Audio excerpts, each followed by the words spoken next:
A very good morning, folks, and welcome back to another episode of FinMet Mondays. Sunil, thank you so much for tuning in once again. Price movement has been quite muted of late for gold. The rally in the dollar was a major talking point as a lot of economic data points and banking uncertainties surfaced. We saw COMEX gold bounce off the 2000 level.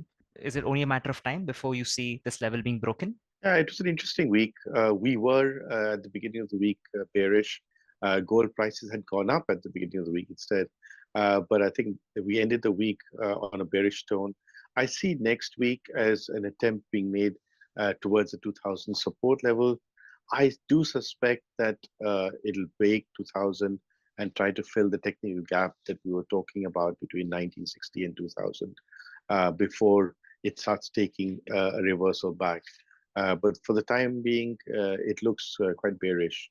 And it's supported by the fact that physical demand around the world is not that great.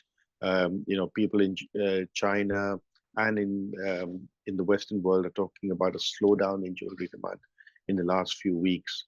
And I think that has a bearing on the gold price also.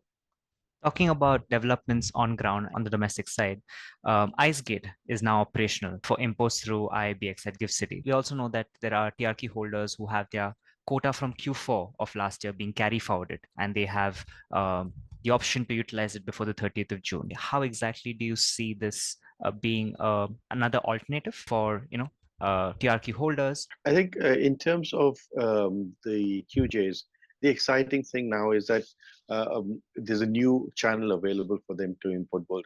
In the recent past, when SEPA gold was opened up as an option, the TRK holders were restricted to import through nominated agencies.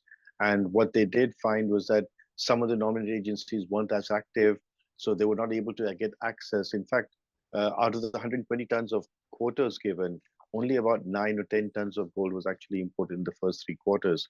And that was partly because it took time to get the operational details sorted out, but also because nominated agencies were not geared up to channel that gold. And they did address some of those issues. But even when they did address the issue of import, the premiums being charged were quite high.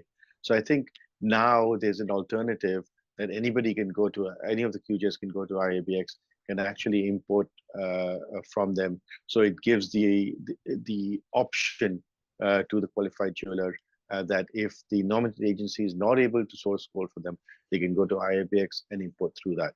So it's a great, exciting initiative that's happened, and we at FinMet are certainly quite excited by it and are looking forward to helping our QJ customers access this new channel. Well, thanks, Sunil. Thank you for just throwing some light. We'll catch up next Monday as well, where we probably have a lot more talking points to discuss. Till then, see you. Goodbye.